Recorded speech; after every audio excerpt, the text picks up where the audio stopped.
Welcome to the Thinklings podcast, a conversation where good thoughts help renew the mind with the Word of God. I'm Charlie Carter, and I'm here with Tim Little and Andy Stearns. Let's jump into the conversation. Welcome to the Thinklings podcast. This is our summer out of left field. We're going to do things a little bit different this summer. We're going to have our same stuff. We're going to have a book. We're going to talk about the Word. But it's going to be a little different. So have you ever eaten the same thing over and over and over again? Charlie, do you know what that's like? Tim, do you know what that's like? Yes. And what happens I when you've know eaten the what same... I like, and I like what I know. Tim, no one's surprised about that. Not at all. But sometimes when you've eaten the same thing over and over, you just got to spice it up and change it up a little. Add a little salt. Gotta spice it up. Maybe some sugar, maybe some spice. I know. So this summer, we're going to swap around the roles on the podcast. That's why I'm opening it up. And so we're going to have a book we're going to talk about, but it's going to be just one book, and then we'll have a devotional thought from the Word. So how are you guys doing today? Good. I'm quite good. Quite well. I'm well and good. Wow. We're in the middle of May now, so I am teaching my Hebrew Exegesis 3 class this week. We're having a great time in Isaiah. Yeah, I'm actually doing an apologetics module this week. So we're talking apologetics. We have 3 students this time. So it is 3. Yeah, really exciting. So my Baptist history last week was super high at like 22 students, and apologetics was only 3. And so it's a little bit different to have a conversation with 3 people. It's very familiar feeling, I would say. I have 2 and an audit, so 3. But That's good. Well, anyways, so As always. well, no, I was getting there. I thought you forgot. It is so I'm bizarro. just No, I was going to say prompting it's like a bizarro world right here. But yeah, as always, we have some Thinklings business to tend to. you. Books and business. Let's talk about some books. That was so weird. Did I sound like Tim? no. Not even a little bit. You had to go like really, oh, that was good, Charlie, 2 points. You got to get really low there because he kind of goes, Books and business. it's like he's got a rock in his mouth or a a balloon rock or in his something mouth. like that. He's got rocks in his mouth. All right, so Charlie, tell us about what book did you bring this week for us to talk about? Yeah, so summer in left field. So I'm trying to bring some titles that I normally wouldn't read. I think it's good to get like a palate cleanse sometimes, right? I love the food analogies. And so a lot of my reading is theological, it's ministerial, discipleship, all of that type of stuff. And so this is way, way, way out in left field. Let me tell you what this book is. It's written by Max Brooks in 2011. Max Brooks, yes, that same Max Brooks who wrote the Zombie Survival Guide. He followed that up with World War Z. You might know the Brad Pitt World War Z movie that came out in 2013, which I have not seen. So I had a friend recommend, you should read World War Z, and so okay, I'll read World War Z, and very different from my normal reading tastes. Okay, like That's even very different. even the Really fiction, Is that really a palate cleanse? it's like a palate poison. Or, yeah, that's what I was wondering. It's more of a Um, defilement. It's a strong contrast, Tim. If the person who lent me this book listens to this, I'm sorry. You're a great person, but yeah, this is kind of a trashy book. Anyway, so it's not trashy. Okay, here's what I'll say is it's interesting in our modern culture how these types of genres become like they have like a cult following to them. And it's interesting like a cult and it's a cult, like zombie stuff. You're right. But like was good. a cult following and become very popular, even like a literature classic like Pride and Prejudice. Also, in the wave of this zombie theme in the early 2000s, there's Pride and Prejudice in zombies. Like that's a thing. That's a thing. And I have seen that movie, ironically enough. There's a really good GIF from that where, anyways. Yes. So let me talk about the book for a never second. seen the movie, but the GIF is great. So let me give, I'll just say, obviously parents, you just don't want to just throw a book like this to any of your kids. It's interesting though, if you can come at it from a position of discernment and think through the worldviews that are being presented to you, especially about in 2011, what happens? A worldwide pandemic happens where people get infected and turn into zombies. And the way that the story unfolds is it's not like a narrative proper where it's like you start off with some characters and you progress chronologically. It's written as a reporter after the whole infestation has happened and they've come through it. He's now interviewing like key people from the whole pandemic of it. So it's like a history that he's putting together. He's compiling a history of the war. And so you have like it does track chronologically, like he's interviewing people like, well, how did it start in your country? And well, what did you do? And then like, when did it come to you? And then like, okay, how did you fight it? Like, what did we do with it? And then like the aftermath, like now what are we doing? Like kind of return to society. And so in that sense, it's a very interesting way to tell a story. So I'll give the author credit. Like that was intriguing right from the start because it's not just your run of the mill story. It's very like you're catching like little episodes of a greater thing, like it's almost like a news reporter compiling a report on what happened. So I thought that was very interesting. What came up in multiple of the quote unquote interviews throughout the story is it's like a view of humanity. Like, what is humanity? Like, is life sacred?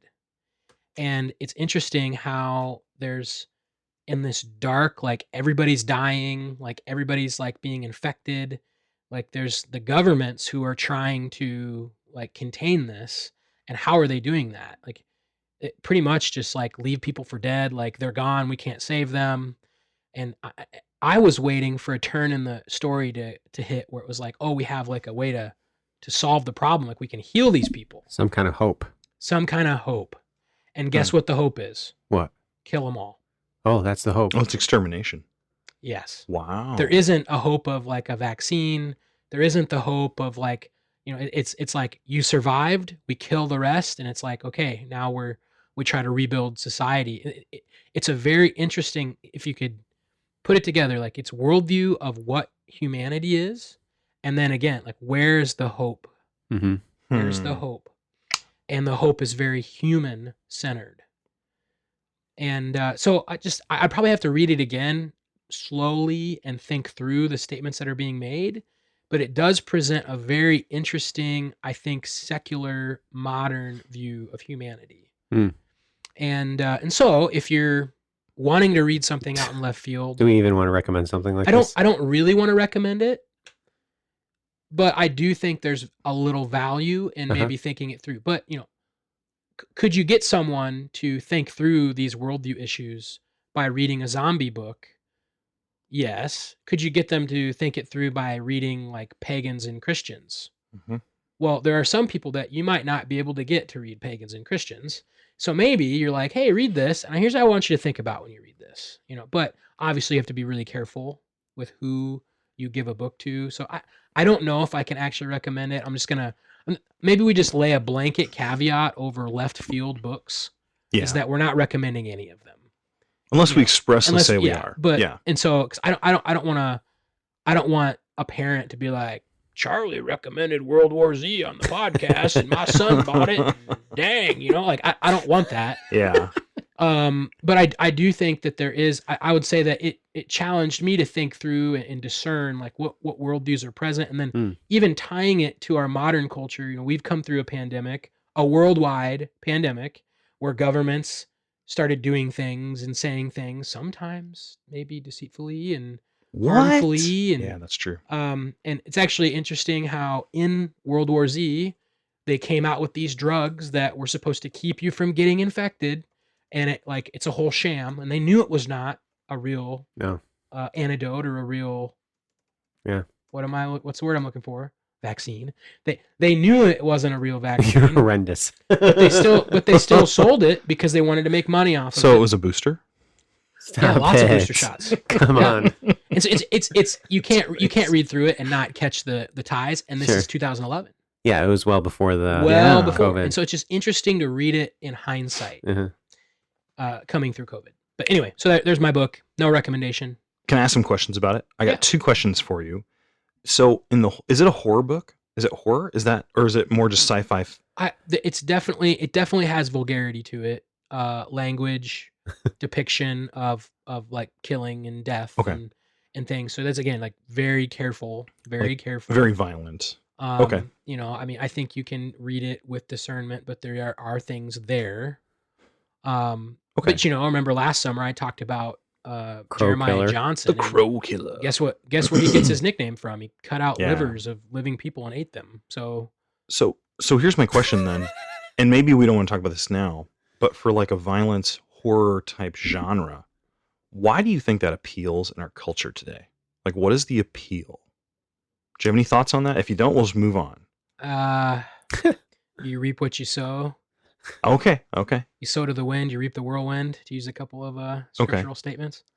I just think it's, you know, I actually had a conversation with Josh Boyd about this at lunch a few, like maybe a month or two ago, and interesting, like where that draw comes from. He'd be a great person to talk to about that. We should do that. Okay, because I have some thoughts, but it's just I've never liked horror movies, but then I meet people who like them, and it always is intriguing to me. Like, why are you so drawn to that? I like dystopian. I find that fascinating, but not like really this like horror. Otherworldly horror. Like yeah.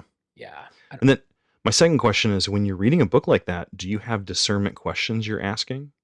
Because you were talking about using discernment. Are there certain questions you're thinking to yourself, as I read this, I want to know this or this or this? If you're not prepared, we can move on. So like, do I specifically try to guide my own reading? Yeah, or even in that book, what were the worldview questions, or what were the things you wanted to know to find the worldview or discern so it? I think for World War Z, and I think you could apply this. I mean, we've already discussed it. Anthropology. What does this say about humanity? Okay, is it biblical anthropology? Like, are we exalting the right things about a man made in the image of God, or not? And it's very clear that at certain times in the story, I don't want to give things away if someone's gonna read it, but you know, there are actions that the government takes, like abolition of man. Is there virtue in self-sacrificial death that is honorable to die for other people? Yeah. Now, what happens if you are going to make that sacrifice and know you're going to lose the war anyway? Is it still virtuous to do it? Or knowing that there's no hope, do we leave and let everybody die? Or is there virtue in staying and fighting anyway?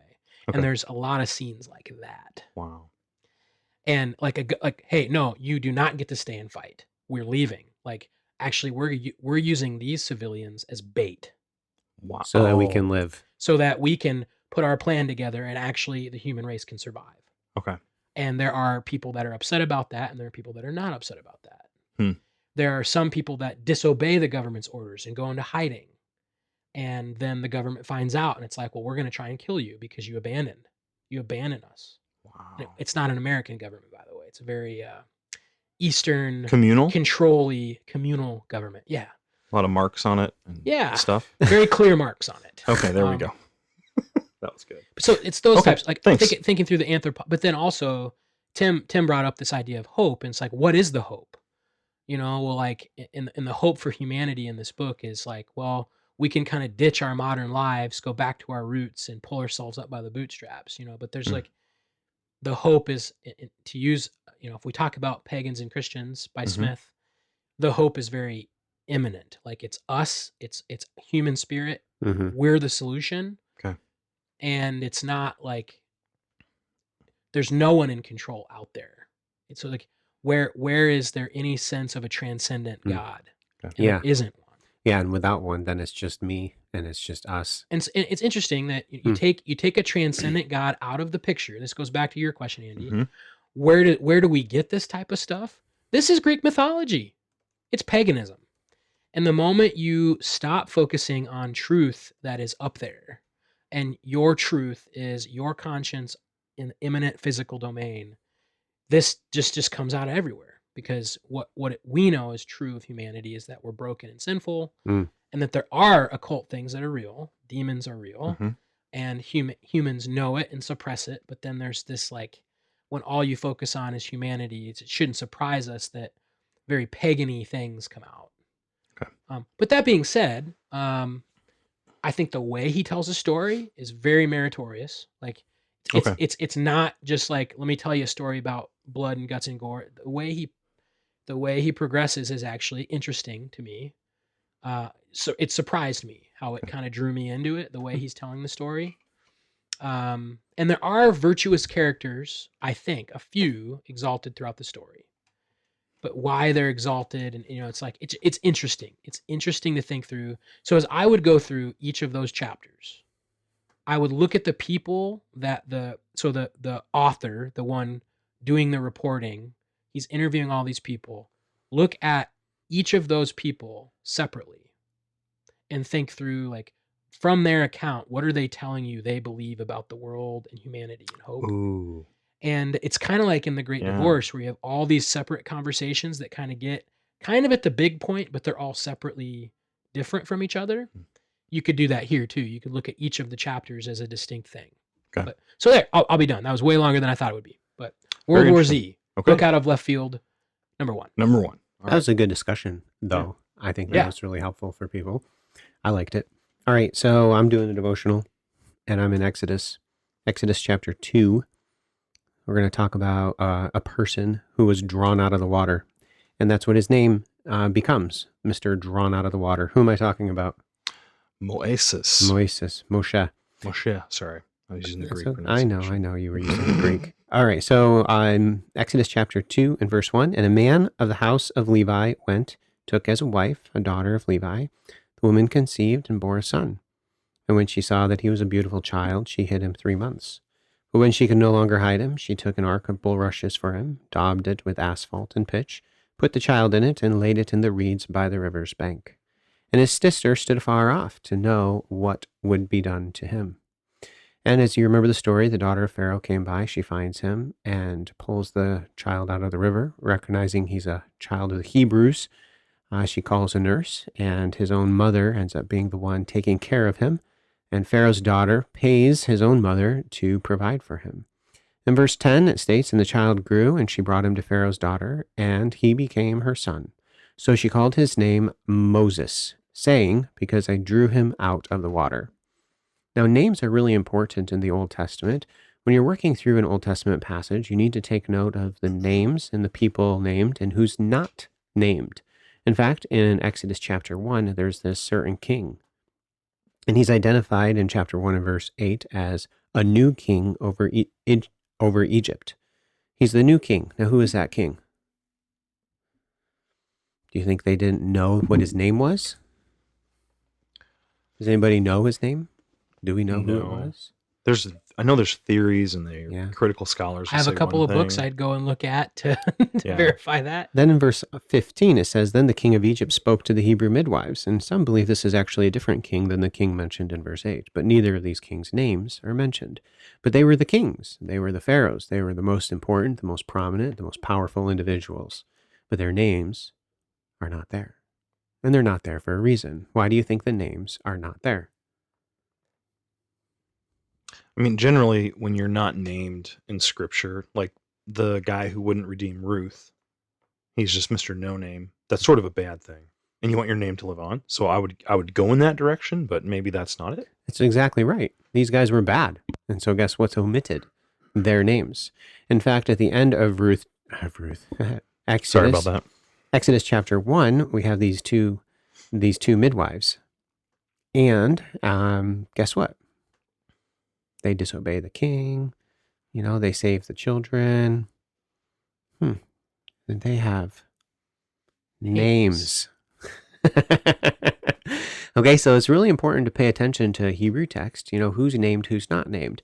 Then Moses is named. I mean, that's a whole point in like a great application and something to study through for yourself in Exodus chapter 1. And maybe we'll come back to it on the podcast sometime. But today, Exodus 2, Moses, Mr. Drawn Out of the Water. That's a pretty dumb name. What does that communicate? Why is he named Moshe? Why Moses? Why are you named Mr. Drawn Out of the Water? Have we talked about this? Have I talked to this about? No, in fact, I always wonder, like, how do they name people in the Old Testament when situations like that. Yeah. So I don't know. I probably could pull something out from seminary. Can you but- break down why his name means that, Tim? Break it down. It means to be drawn out of the water. To be drawn from, like, Yeah, drawn out that's the from word. the water. Okay, that's just the root of his name. Mhm. What's the root? Like, Masha. It's not a word that you're going to know. is it a mem, sheen, Mem, sheen, and an and a aleph? hey. Hey. Moshe. Okay. I should have it. I should have it pulled up in front of me, but I don't. Wait. What about this? So Moses is supposed to be a child who's supposed to die of exposure, but they save him, and then when they can't, they put him in the water, and he gets saved. Is it because like there's something about him? God's going to pull This his is own Old people Testament out. baptism. Oh, Stop it. wow, it's so bad. Were you making Okay. a serious comment? Yeah, it was. Oh, me too. Baptism doesn't save you. I'm sorry. Go You're, ahead. you're getting close. Is I it? think. Is that part of it? Because like I'm thinking of the future Red Sea, and I'm thinking, no. but I'm just thinking like he's going to use Moses to save his people out of Egypt. Okay, so he's going to use Moses to save his people out of Egypt. Now, how can God go about doing that? God normally works sovereignly through the natural affairs of man and using faithful individuals to accomplish his tasks. So what was potentially maybe God doing?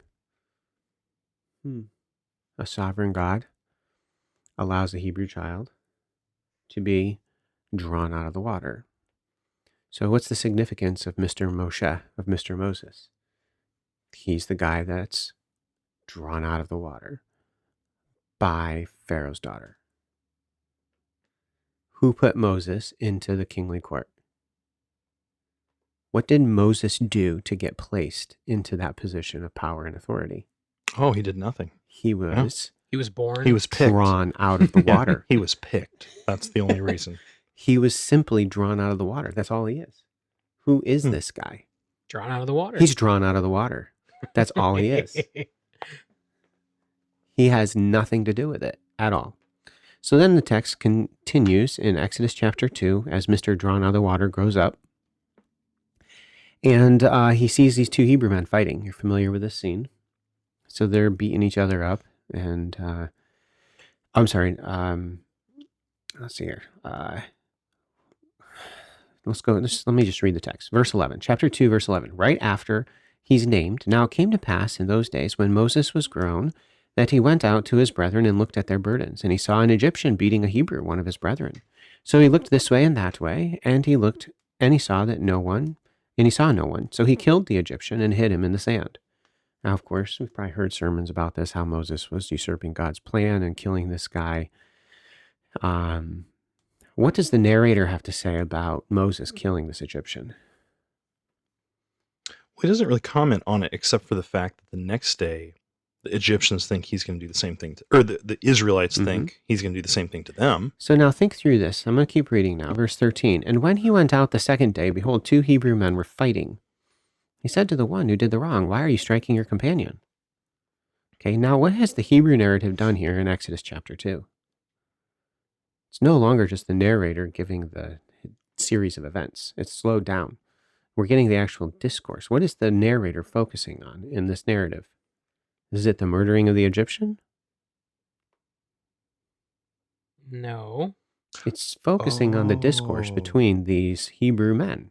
And what are they saying here? So let's go back to verse 13. And when he went out the second day, behold, two Hebrew men were fighting. And he said to the one who did the wrong, why are you striking your companion? Then he said, who made you a prince and a judge over us? By the way, what's the answer to that question? Well, God. God. Do you understand drew him out. that? Yeah, that's 'Cause interesting. who is he? He's Mr. Drawn out of the water. Yep. Interesting. Who made you a prince and a judge over us? Do you intend to kill me as you killed the Egyptian? So Moses feared and said, surely this thing is known. When Pharaoh heard of this matter, he sought to kill Moses. But Moses fled from the face of Pharaoh and dwelt in the land of Midian, and he went down and he sat down by a well. So now he's in Midian and he meets Zipporah and everybody. Yeah. Just make a quick comment. Yeah. What we just did right there, by the way, if you aren't following Hebrew narrative, it's a lot of this happened, this happened, this happened, this happened, this happened, this happened, this happened.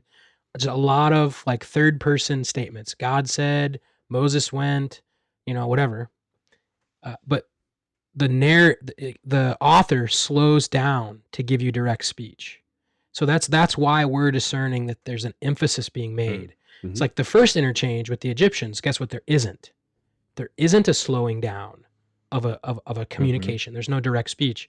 But then you get to the next one, and what do we come right to the scene, and we Mhm. stop, Right. and you're Mhm. there listening To the to discourse. Moses. What are you doing? And well, who made you a prince? Like you're Right. in the scene.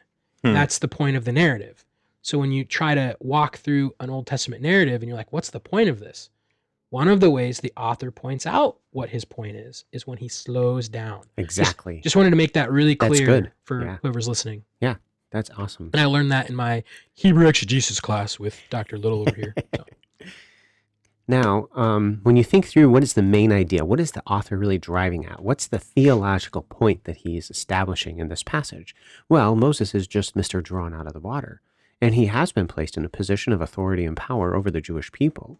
And some might say that he's even trying to deliver them and to start to help them in their peril, in their distress. But they're not exactly, shall we say, submissive to his authority. Yeah, And they're not. And the narrator focuses on that point because this man fails to submit to what, or fails to, he's like, well, who made you a prince and a judge over us? Now, in Acts chapter 7, I know I'm going to the New Testament here, but in Acts chapter 7, we have... Tim, you don't have to apologize. That's okay. We have this discussion from Stephen, and Stephen gives basically a history of the Jewish people. And in that history, he shares multiple times when the Jewish people were rebellious against God's divinely appointed authorities. And guess what he uses as an illustration? Moses. So Acts chapter 7 in verse 17. But when the time of the promise drew near, which God had sworn to Abraham, the people grew and multiplied in Egypt, till another king arose who did not know Joseph. This man dealt treacherously with our people and oppressed our forefathers, making them expose their babies so that they might not live. At this time Moses was born and was well pleasing to God. Mm. And he was brought up in his father's house for 3 months. But when he set out, Pharaoh's daughter took him away and brought him up as her own son. And Moses was learned in all the wisdom of the Egyptians and was mighty in word and deeds. Now when he was 40 years old, it came into his heart to visit the brethren of the children of Israel. And seeing one of them suffer wrong, he defended and avenged him who was oppressed and struck down the Egyptian. Now, does Stephen paint that positively or negatively? Well, not negatively. Not negatively, all right? So I know we're going kind of long, but it's not negative. Everybody makes a big deal about Moses killing the Egyptian. The text doesn't really chastise him for that. So anyway, we'll leave that there. Now, verse 25, though, what does Stephen focus on? For he supposed that his brethren would have understood that God would deliver them by his hand. But they did not understand. And the next day he appeared to 2 of them as they were fighting and tried to reconcile them, saying, Men, your brethren, why do you do one another wrong? But he who did his neighbor wrong pushed him away, saying, Who made you a ruler and judge over us? Do you want to kill me today as you did the Egyptian yesterday? Then at this saying, Moses fled and became a dweller in Midian, in the land of Midian, where he had 2 sons. What was it that the Jewish people, the man there, had done? He had rebelled against God's divinely appointed authority, a person whom God had put into that position of authority, Mr. Drawn out of the water. And as you look at the authorities that God's placed in your life, guess who put those authorities in your life? God did. And whether they're a good authority or a bad authority, I would encourage you to think through any kind of rebellion against those authorities. God put those authorities there, and I would encourage you to submit to them. Thank you for listening to this episode of the Thinklings podcast. We would love to hear from you. If you have any feedback, suggestions, or potential topics that you'd like us to discuss, you can contact us through our email, thinklingspodcast@gmail.com. Remember, don't let this conversation end with this podcast. Read good books, talk about them with your friends, and always continue to cultivate your mind. See you next time on the Thinklings podcast.